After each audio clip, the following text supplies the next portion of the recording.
प्रणाम करती हूँ अपने गुरु महेश्वर शिव के चरणों में। माता भवानी के चरणों में मेरा प्रणाम है। इस कालखंड के प्रथम शिव शिष्य साहब श्री हरिंद्रानंद जी के चरणों में मेरा प्रणाम है। शिव शिष्य परिवार की शक्ति दीदी नीलम आनंद जी के चरणों में मेरा प्रणाम है। शिव गुरु कारवां के माध्यम से हमसे जुड़ने वाले आप सभी को मेरा प्रणाम है। पुस्तक अनमिल आखर के माध्यम से हमने जाना कि पराविद्या भगवती माँ तारा को दीदी ने भोग खिलाया। उनके भाव को देख करके माँ तारा ने दीदी को प्रत्यक्ष दर्शन दिए। उनके दर्शन पाकर दीदी माँ अपने भाग्य को सराह रही थी। अब आगे की घटनाओं के विषय में जानते हैं। महिषी तारापीठ में घटित घटना के कुछ दिनों के पश्चात दीदी माँ ने घर पर हवन एवं भजन का कार्यक्रम निर्धारित किया था, जिसमें 20 से 25 लोग आने वाले थे। दीदी ने उदय बाबू को बाज़ार का एक काम दिया था, जिसके चलते वे उस दिन थोड़ी देर से आने वाले थे। दीदी ने साहब का कुर्ता पजामा जो दर्जी के यहाँ उन्होंने सिलने के लिए दिया था, उसे लाने का जिम्मा उदय बाबू को दिया था।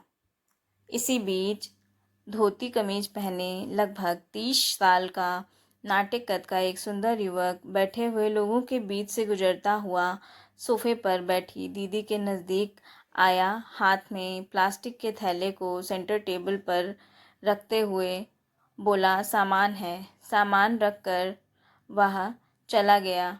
सभी ने समझा उदेश्वर बाबू ने सिले हुए कपड़ों को भिजवाया है। लगभग 10-15 मिनट ही बीता होगा कि उदेश्वर बाबू हाथ में पॉलीथीन लिए खुद चले आए। दीदी के हाथ में पॉलीथीन को पकड़ाते हुए कहा, दर्जी के यहाँ से कपड़ा ले आया हूँ। दीदी समझी नहीं। पूछा, पॉलीथीन में क्या है? उन्होंने कहा, सिला हुआ कपड़ा। यह सुनते ही सब अवाक रह गए, क्योंकि 10 मिनट पहले ही तो साहब का कपड़ा कोई युवक दे के गया था। अब पहले आए पॉलीथीन के सामान को निकाला गया, जिसमें साहब के लिए धोती, सिला हुआ कुर्ता और दीदी के लिए भी कपड़े थे। साड़ी की तह में ढेर सारे बेलपत्र, सिंदूर की पुड़िया करीने से रखे हुए थे। दूसरे थैले को देखने की आवश्यकता ही नहीं थी। उसकी चीज़ें तो पूर्व से ही ज्ञात थी। नियति के घात प्रतिघातों को सहते हुए मनुष्य का मन जब जीवन से ऊब जाता है, तब कोई लौकिक सहारा ना पाकर वह अलौकिक शक्ति की ओर चलता है, ताकि वह अपनी जगत में होने वाली समस्याओं का निदान पा सके। मनुष्य अपनी लौकिक इच्छाओं की पूर्ति एवं अनिश्चित भविष्य की आकांक्षा से ईश्वर की पूजा और धर्म कर्म में लीन रहता है। जब उसे इस सब से कोई परिणाम प्राप्त नहीं होता, तब वह परेशान हो उठता है।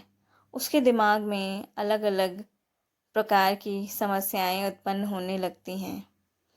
मनुष्य की ऐसी स्थिति में साहब एवं दीदी का सानिध्य लोगों को अमावस की रात में किसी राह भटके पथिक को जैसे अनायास आकाश में पूनम का चांद दिख जाए, ऐसा लगने लगा था। वैसे भी मनुष्य भौतिक और आध्यात्मिक आवश्यकताओं की पूर्ति के लिए कोई न कोई मार्ग अवश्य ढूंढता है। ऐसे में भगवान शिव को गुरु बनाने से सरल और सुगम मार्ग वर्तमान के परिवेश में कोई और हो ही नहीं सकता है। कुछ एक व्यक्तियों ने अनुभूत किया कि शिव को गुरु बनाने के पश्चात उनकी आकांक्षाएं और मनोरथ स्वयं ही पूरे हो रहे हैं।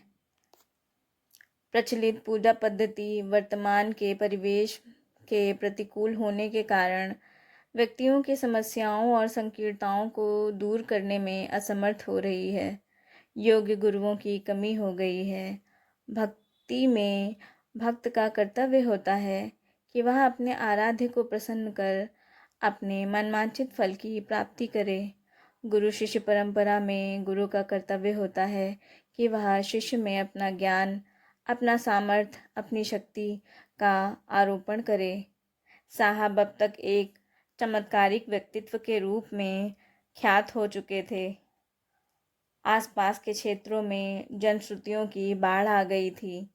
लोग जैसे ही सुनते, जहाँ सुनते, साहब की ओर खींचे चले आते, मानो कोई चुंबकीय बल लोगों को उनकी ओर खींच रहा हो।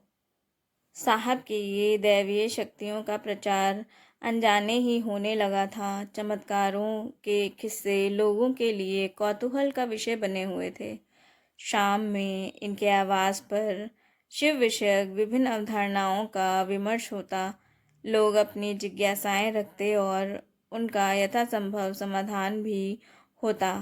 कालांतर में शिव को गुरु मानने वाले लोगों की संख्या में वृद्धि होने लगी। मधेपुरा शहर से बाहर जाने वाला मार्ग प्रशस्त था, किंतु आबादी अधिक नहीं थी। शाम पेड़ों पर उतर आई थी। दो व्यक्ति बातें करते हुए चले जा रहे थे। विजेंद्र जी भी उसी रास्ते कहीं जा रहे थे। दोनों राहगीर शहर की धरती पर अकस्मात उपजे एक चमत्कारिक बाबा, जो पदाधिकारी के रूप में वहां पदस्थापित थे, उनके विषय में बात करते हुए अपना रास्ता तय कर रहे थे। उनकी बातों को सुनकर विजेंद्र जी का ध्यान भी उधर चला गया।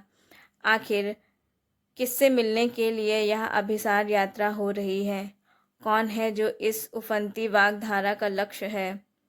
विषय विस्तार से जानने के प्रयोजन से विजेंद्र जी ने आखिर पूछ ही दिया। हालांकि दोनों पथिक जल्दी में थे, फिर भी रुककर संक्षेप में ही यात्रा के उद्देश्य से अवगत कराया और बताया कि यहाँ एक मजिस्ट्रेट साहब आए हैं, जो लाल धागा बांधते हैं तो काला हो जाता है और काला धागा बांधते हैं तो लाल हो जाता है। भूत भविष्य सब बता देते हैं। सुनते ही इनके कान खड़े हो गए। विजेंद्र जी एक दूसरे पंथ के अनुयायी थे। इन चीज़ों में पूर्व से ही उनकी रुचि थी, पर विश्वास तनिक कमज़ोर था। आश्चर्य से कहा, अच्छा, हम भी चलते हैं आपके साथ, देखेंगे क्या होता है वहाँ। भूतकाल तो कोई भी बता दे, या तो मेरी समझ में नहीं आ रहा है कि भविष्य कोई कैसे बता सकता है। हम तो उतना ही मानते हैं जितना मानने योग्य है। चलो चलकर देखते हैं। दोनों पथिक में से एक ने कहा, हाँ हाँ चलिए, सत्य का प्रत्यय तो प्रत्यक्षीकरण से ही होगा। सुनी सुनाई बातें तो संदेह ही पैदा करती हैं। चलते चलते वे लोग मुख्य बाजार स्थित बाटा दुकान के पास आ गए। साहब वहाँ बैठे बातें कर रहे थे। थोड़ी देर बाद वे अपने आवास की ओर पैदल ही चल दिए। ये लोग भी पीछे पीछे चल पड़े। रास्ते में ही विजेंद्र का परिचय हुआ साहब से। सभी घर में दाखिल हुए, पर विजेंद्र जी आगे बढ़ गए, वहाँ नहीं ठहरे। जो दिख रहा था यही था, पर जो अप्रकट था वो तो नियति ने निर्धारित कर ही रखा था कि इस चौखट पर वह फिर आएंगे, और जब आएंगे तो उनका मन वहीं का होकर रह जाएगा। ये उस दर से लौट आए, किंतु मन वहीं पर था। एक अजीब सी अनकही बेचैनी इन्हें घेरे हुई थी। दूसरे दिन शाम में साहब से मिलने बाटा की दुकान पर विजेंद्र जी आए। उदय बाबू स्थानीय होने के कारण उनसे परिचित थे। साहब ऑफिस से आए, आदतन बातचीत हुई, पान खाया और फिर घर की ओर चल दिए। वैसे आज उनके सहगामी विजेंद्र जी थे। दीदी ने स्नेह युक्त स्वर से नाश्ता करने के लिए कहा। मुस्कुराहट ऐसी जैसे निखिल चराचर में जीवन का समुद्र लहरा उठा हो। चंद्रमा की स्निग्ध ज्योतिषना धरती पर उतर आई हो। जलपान के लिए जो मिठाइयाँ थी उसमें मातृत्व की मिठास अधिक थी। विजेंद्र जी का मन व्याकुल था, आकंठ डूबा हुआ था, कुछ जानने की लालसा में, पर उनके मुख से शब्द नहीं निकल रहे थे। आंतर में जिज्ञासाओं का तूफान था। शाम गंभीर हो चली थी। धीरे धीरे लोग जुटने लगे। शिव विषयक अवधारणाओं पर बहुत रात तक विशद चर्चा परिचर्चा होती रही। साहब गुरु, सदगुरु, जगत गुरु पर बोल रहे थे। वे कहते हैं, गुरु का शाब्दिक अर्थ अंधकार को दूर करने वाला है। यह वही अंधकार है जिससे प्रकाश की ओर जाने का उद्घोष भारतीय उपनिषदों ने किया है और कहा, तमसो माँ ज्योतिर्गमय। धरती पर भौतिक रूप से अंधेरा है। दिन के तेज उजाले में भी अगर कमरे के दरवाज़ा व खिड़कियां बंद कर दी जाएं तो अंधेरा हो जाएगा। जहां अंधेरा होता है वहीं प्रकाश की व्यवस्था करनी होती है। भारतीय मनीषियों ने केवल भौतिक तल पर ही अंधकार को नहीं पाया, अपितु मानसिक तथा आध्यात्मिक तल पर भी अंधकार की व्याप्ति स्वीकार की है। साहब ने एक और इंगित करते हुए कहा कि कोई मरना चाहता है क्या? मनुष्य किसी दूसरे की इच्छा से जन्म लेता है और धरती पर रहने की इच्छा के बावजूद मृत्यु को प्राप्त करता है। वे कहते हैं, जागतिक सुख सुविधा के आकर्षण में जीव सत्य से विस्मृत अपने को पूर्ण कर्ता समझकर दुख पाता है, फलता व हताशा और कुंठा में जीने लगता है। सर्प के मुख के भीतर मेंढक मक्खन होकर पतंगा पकड़ रहा है और भूल गया है कि वह स्वयं काल के मुख में बैठा है, उसका आहार है। मेंढक भोजन बनने के लिए कीड़ों को पकड़ेगा ही, किंतु अगर उसे अनुभूत है कि वह सांप के मुख में है तो अनिवार्य की पूर्ति के बाद जीवन रक्षा के उपाय भी सोचेगा। मनुष्य के मन प्राण पर आच्छन्न इस अंधकार को विदीर्ण करने का उत्तरदायित्व वहन करने वाले को गुरु कहा गया है। सामान्यतः गुरु के संबोधन में सद्गुरु और जगत गुरु का बोध भी समाविष्ट होता है। गुरु को ब्रह्मा, विष्णु और महेश ही नहीं बल्कि परब्रह्म का माना गया है। गुरु शिष्य को शिव बनाते हैं। वे शिष्य भाव को परमात्म भाव से युक्त करते हैं। शिष्य में शिव भाव का संचरण सुनिश्चित करने के कारण ही कोई गुरु होता है। शास्त्र की बात करते हुए साहब कहते हैं, निर्वाण प्रकरण में कहा गया है कि जो दर्शन, वाणी और स्पर्श से शिष्य में शिव भाव का आवेश जगाते हैं वे गुरु हैं। संस्कृत के श्लोक को उद्धृत करते हुए वे कहते हैं, दर्शनात् स्पर्शात् शब्दार्थ कृपया शिष्य देह के जनयेतयाः समावेशः संभवं सा ही देशिकः। यानी व्यक्ति स्वभावगत जगत के आवेश में जीता है और गुरु शिष्य के मन में शिव भाव का आवेश उत्पन्न करते हैं। कर्ता मन में साधना, जप आदि की विभिन्न विधियों द्वारा शिव भाव गुरु ही जगाते हैं। वे मात्र अपनी दया से ही शिष्य के मन में परमात्म प्रेम का अंकुरण कर देते हैं। सद्गुरु की दया ही जीव को शिव बनाती है। भारतीय आध्यात्मिक परंपरा एक मत से इसकी पुष्टि करती है। विश्वसार तंत्र में कहा गया है कि गुरु कृपा ही मोक्ष का मूल है। कोने में बैठे विजेंद्र जी को तो लग रहा था मानो कोई महर्षि अपने सहपाठियों को अध्यात्म का पाठ पढ़ा रहा हो जैसे।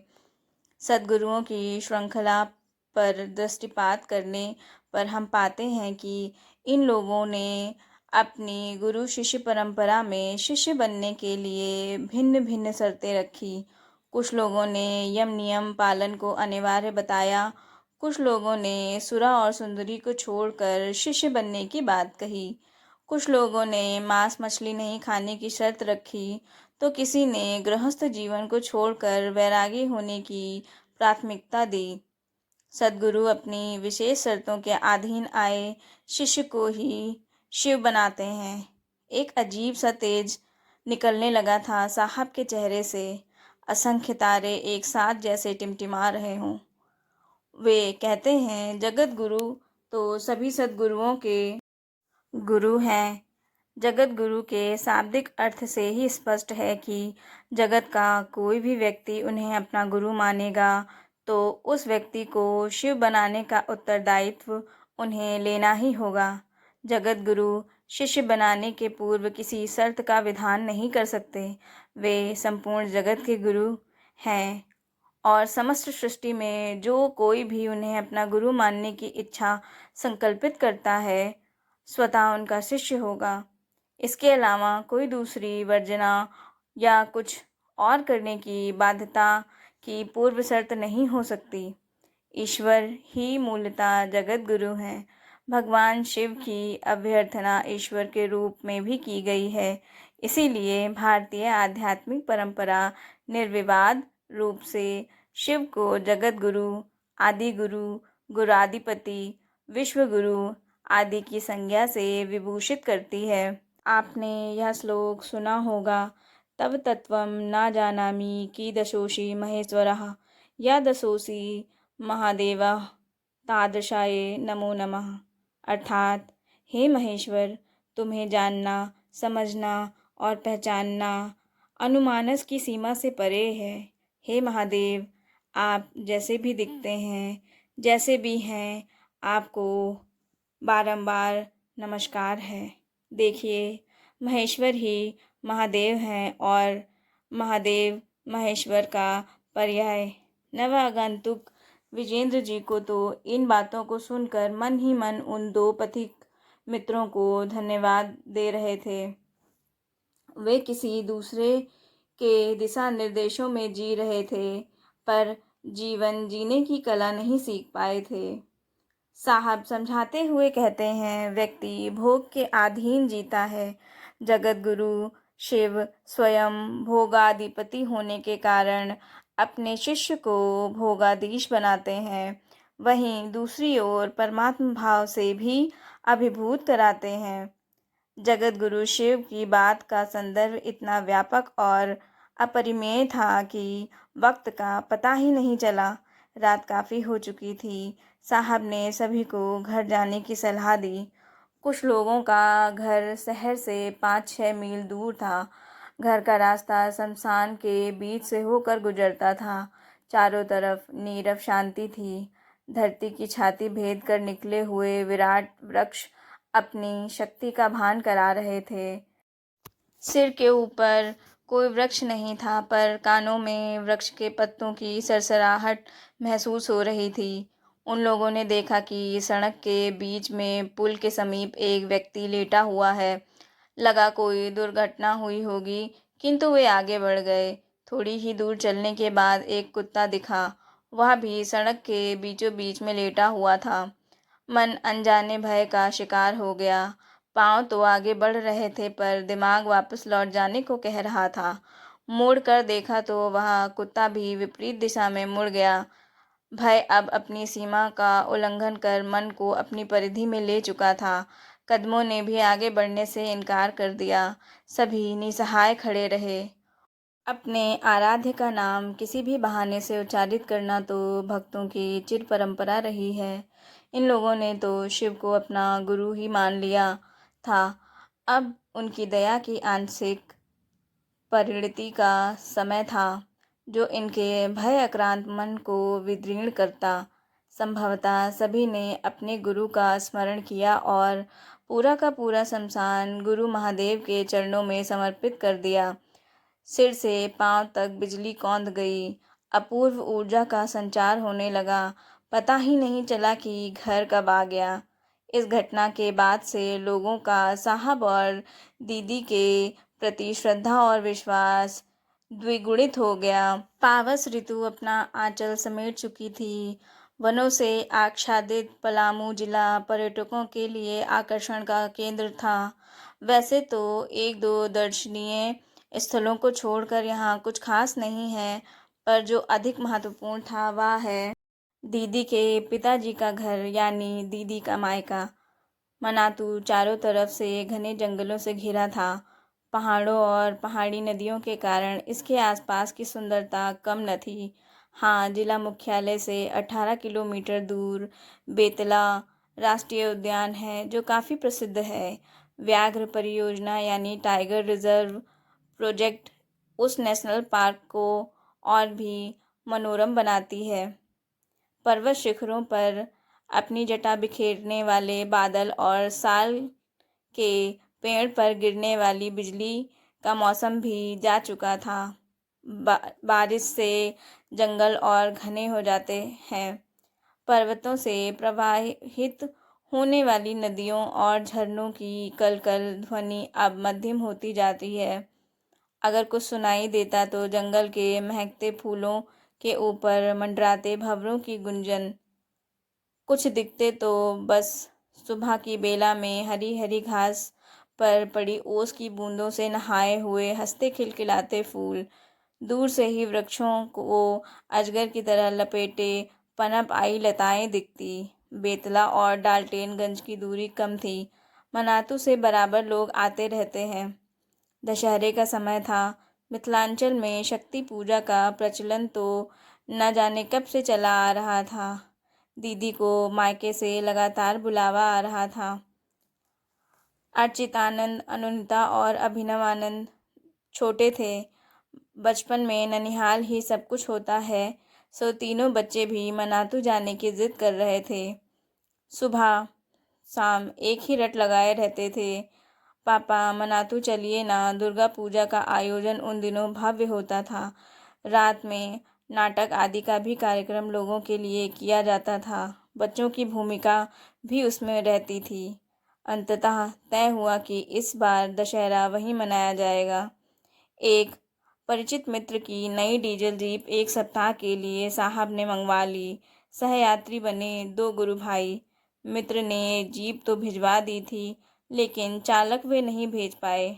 वैसे तो गाड़ी दीदी भी चलाती थी और साथ जाने वाले गुरु भाई भी। बात चालक की नहीं थी, अपितु दूरी काफ़ी थी, इसलिए ध्यान उधर चला गया था। चलिए इस बार जंगलों के रास्ते मनातू चलेंगे, साहब ने कहा। कार्यालय से छुट्टी मिल गई थी। प्रातः के शीतल से मीर के साथ जीप पूर्णिया होकर आगे बढ़ी। साहब ही गाड़ी चला रहे थे। बेगूसराय के रास्ते एक लाइन होटल में भोजन हुआ। रात होने का डर था, इसीलिए रास्ता तेजी से तय किया जा रहा था। गया पहुंचे तो ध्यान आया कि पान खा लिया जाए। टावर चौक के पास मगही पान सुंदर मिलता है। जीप रुकी। रामवचन जी जाकर पान ले आए। सभी ने मीठे पान का बीड़ा खाया। गाड़ी चल पड़ी। डीजल भी लेना था। डोभी पेट्रोल पंप पर जीप की टंकी पूरी तरह भरवा ली गई। बच्चों को भूख लग रही थी, उन्हें कुछ खिलाया गया।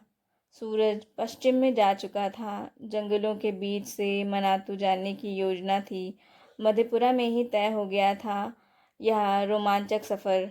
चतरा जिले की सर्पीली सड़कों से गुजरते हुए जीप वहां पहुंची जहां से प्रतापपुर के लिए रास्ता दाहिने मुड़ता था। अब रास्ता सभी के लिए अनजाना था। शाम हो चुकी थी। सड़क के दाहिने झोपड़ीनुमा भगवती का एक छोटा सा मंदिर था। वहाँ 1-2 व्यक्ति खड़े थे। मार्ग पूछने पर उन लोगों ने बताया कि आप दाहिने मुड़ जाइए। वैसे भी अभी जाना ठीक नहीं है, नक्सली आतंक से भरा है यह इलाका। आप सीधे चतरा से जाइए, सुबह प्रतापपुर जाइएगा। दीदी अदम्य साहसी थी। साहब को शमशान के साथ ने पूर्व से ही निडर बना दिया था। सभी ने बाहर से ही भगवती को प्रणाम किया। जूते खोलने की जहमत सबको उठानी पड़ी। देखिए, अगर हम लोग सही सलामत मनातू से लौट गए तो आपको 5 रुपए की मिठाई खिलाएंगे, साहब ने भगवती से कहा। कोई कुछ नहीं बोला। जीप दाहिने प्रतापपुर के लिए मुड़ गई। सड़क पतली थी किंतु ठीक ठाक थी। जीप बाजार से गुजर रही थी। चाय पीने की इच्छा किसी ने जताई तो गाड़ी एक चाय की दुकान पर रुक गई। सभी लोग चाय पीने लगे। रात्रि का प्रथम प्रहर शुरू हो चुका था। कैसे जाएंगे, किधर से जाएंगे, पूछना तो था ही। तभी सामने से पुलिस के साथ थाना प्रभारी चलकर आते दिखे।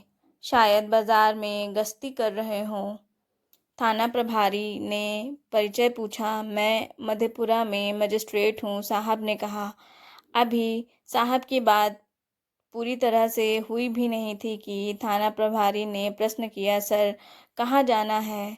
बगल वाली सीट पर दीदी थीं। उन्होंने कहा, मनातू मेरा मायका है, वहीं जाना है। थाना प्रभारी बोले, आगे रास्ता ही नहीं है। गर्मियों में लकड़ी से लदा ट्रक चलता है, जिससे सड़क खराब हो जाती है। बरसात में रास्ता बंद हो जाता है। मैं आज ही दिन में प्रतापपुर से थोड़ी सी दूर उसोर गया था। स्थिति ठीक नहीं है, वह भी रात में। अब आप लौट भी नहीं पाएंगे। यहाँ डाक बंगले में ठहर जाइए सर। सुबह वापस औरंगाबाद होकर जाइएगा। सर, ये 2 नाली बंदूक आपकी है? थानेदार ने पूछा। हाँ, साहब ने उत्तर दिया। सर, आगे डाक बंगला है। वैसे तो मनातू की सड़क तो आपने पीछे छोड़ दी है, पक्की सड़क भी नहीं है, मोरंग और कंकड़ों की है। गर्मी के पूर्व मरम्मत की जाती है। कहते हुए थाना प्रभारी आगे बढ़ गए। 2 मिनट की वार्ता के बाद तय हुआ कि चला जाए, जो होगा सो देखा जाएगा। साहब इतनी लंबी यात्रा के बाद थक चुके थे। कन्हैया बाबू, अब आप गाड़ी चलाइए, साहब ने कहा। जीप अब जंगल पार कर रही थी। प्रतापपुर से 1 आध किलोमीटर ही आगे बढ़े होंगे, तभी कुछ दूरी पर बीड़ी के सुलगने जैसा कुछ दिखा। शायद वन प्रांतर में कुछ लोग बीड़ी पी रहे होंगे। अनजाने भय से जीप की स्टीयरिंग दाएं बाएं होने लगी। साहब ने कहा, गाड़ी रोकिए, अब मैं चलाता हूँ।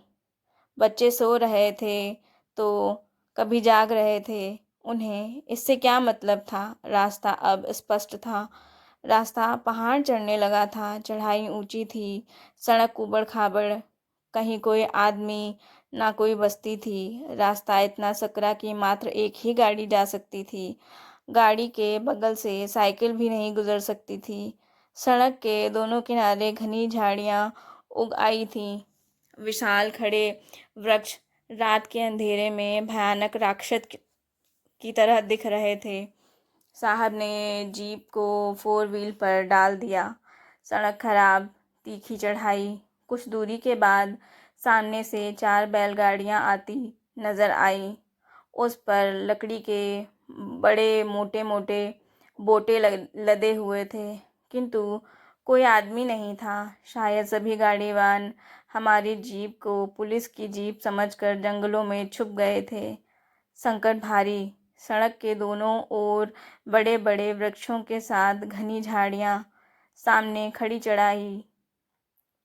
साहब ने बिना इंजन बंद किए गाड़ी रोक दी। गाड़ी के ब्रेक अपने को असहाय समझने लगे। लोड गियर के बावजूद गाड़ी धीरे धीरे पीछे फिसलने लगी। जीप ढलान पर थी। उन्होंने ऊंचे स्वर में कहा, जल्दी उतर कर चक्कों में ओट लगाइए। तुरंत पिछले दोनों चक्कों में पत्थर के ओट लगाए गए। जीप का फिसलना रुका। उपापोह की स्थिति थी। जीप के ढलने का भय था। आगे पैदल जाने का भी कोई रास्ता नहीं था। कुछ ही क्षणों में आगे वाली बैलगाड़ी पर लदे लकड़ी के बड़े बड़े बोटे जीप की बोनेट से सट गए।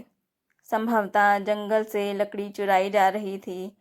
अब महादेव को छोड़कर कोई मददगार नहीं था।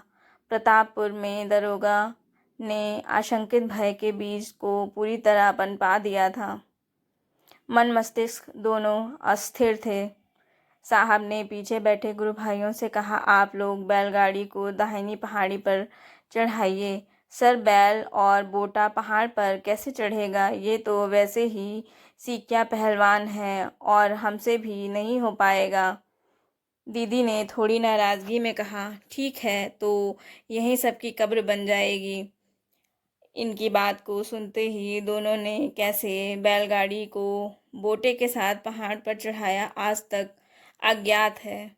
साहब ने जीप को अब एक बैलगाड़ी से आगे कर लिया था। अभी भी बोटे से लदी 3 बैलगाड़ियां सामने थी। उसी तरह तीनों बैलगाड़ियों को एक एक करके पार किया गया। जीप अब चढ़ाई पार कर हल्की ढलान पर थी, अत्यंत धीमी। आगे कोई रास्ता नहीं था। लौटने के रास्ते को छोड़कर चारों ओर घना जंगल। किधर जाएं? दीदी ने से पूछा। मैं कैसे बताऊं? प्रत्युत्तर मिला। हेडलाइट जलती रही, गाड़ी खड़ी रही। बाईं ओर इशारा करते हुए दीदी ने कहा, इधर से बढ़ाइए। जीप बम्पर से आदमकद पहाड़ियों को तोड़ते हुए आगे बढ़ रही थी। मात्र 50 फीट रास्ता आगे दिखता था। ऐसी स्थिति लगभग 4-5 जगहों पर आई। दीदी रास्ता बताती गई। काली डरावनी रात के 11 बज रहे होंगे। आगे बढ़े तो बालूका राशि से भरा लंबा सपाट रास्ता मिला। गाड़ी 4 व्हील में थी ही। साहब दाहिनी ओर बढ़ चले। अगल बगल कोई जंगल नहीं था। आप पहाड़ी नदी के बालू पर जा रहे थे। लौट चलिए, दीदी बार बार कह रही थी। जीप लगभग 1 मील आगे बढ़ी ही थी, फिर भी बालू ही बालू। जीप रुक गई। लगता है सही में सूखी नदी में जा रहे हैं। चलिए, गाड़ी वापस लीजिए। आप किसी की सुनते कहाँ हैं, दीदी ने थोड़ा खींच कर कहा। जीप को वापस करने में कोई दिक्कत नहीं हुई। चारों ओर बालू ही बालू था, पुनः वहीं जहाँ से गाड़ी दाहिने मुड़ी थी। चलिए, इस बांध पर जीप चढ़ाइए। पागल हो क्या यार, उन्होंने थोड़ा खींचते हुए कहा। इस पर गाड़ी कैसे चढ़ेगी, चढ़ाना तो पड़ेगा ही, जी दीदी ने जोर देकर कहा। जीप ऊंचे बांध पर चढ़ी। बांध के उस पार जंगलों की ओट में बस्ती नजर आई। लंबी सांस ली सभी ने। रात काफ़ी हो चुकी थी। वैसे भी जंगल की रात शुरू होते ही गंभीर और डरावनी हो जाती है। सन्नाटा हर ओर था। लोग ही नहीं, बस्ती भी सोई थी। बस एक दो कुत्ते नजर आ रहे थे। अरे, हम लोग तो चक पहुंच गए, साहब बोले। चक पहले चट्टी थी। गांव और छोटा सा बाजार यहाँ पलामू के प्रतापपुर क्षेत्र से सटा इलाका है। अब यहाँ केंद्रीय पुलिस बल की बड़ी छावनी है।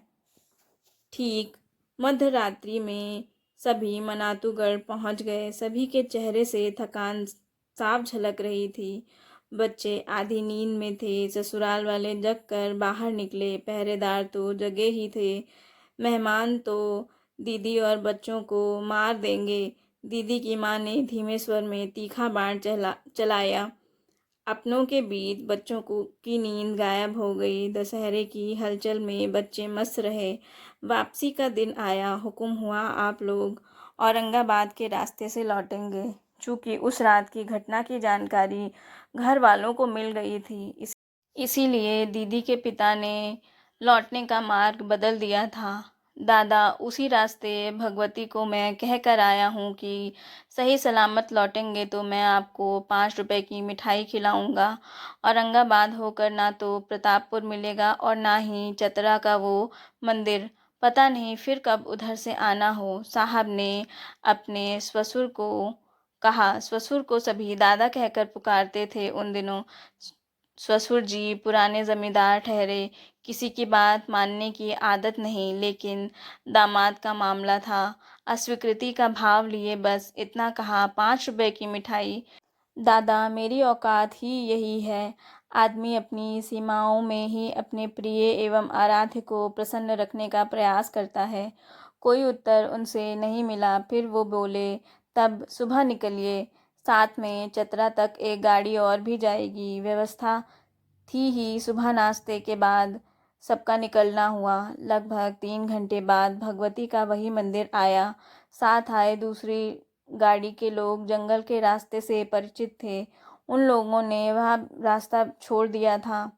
यह रास्ता कुछ ठीक था, हालांकि संपूर्ण मार्ग घने वनों से आच्छादित था। प्रतापपुर बाजार में ही 5 रुपए का पेड़ा खरीद लिया गया था। मंदिर के दरवाजे की जंजीर खोली गई। आसपास कोई नहीं था। दीदी ने पत्ते के दोने का प्रसाद भगवती की पिंडी पर चढ़ाया। 1-8 टुकड़े वहां रखे। भगवती तो शरीर में उपलब्ध नहीं है, लेकिन बाकी लोग चढ़े प्रसाद को ललचाई दृष्टि से देख रहे थे। लोगों ने प्रसाद ग्रहण किया। एक गाड़ी जिसे दादा ने साथ में भेजा था वह लौट गई। जीप मधेपुरा वापस चली आई। शिव गुरु हैं, सद्गुरुओं के गुरु हैं, जगत गुरु हैं और जगत गुरु बनकर वे अपने शिष्यों को भोगाधीश बनाते हैं, क्योंकि शिव स्वयं भोगाधिपति हैं। वे अपने शिष्यों को जीवन जीने की कला सिखलाते हैं। वे अपने शिष्यों को शिव से अर्थात ईश्वर से मिलाते हैं। यह सब हमें साहत्री ने बताया, सिखाया, समझाया। उनके जीवन में अन्य और कौन सी घटनाएं घटित हुई, यह सब अगले भाग में जानते हैं। आप सभी को मेरा प्रणाम है।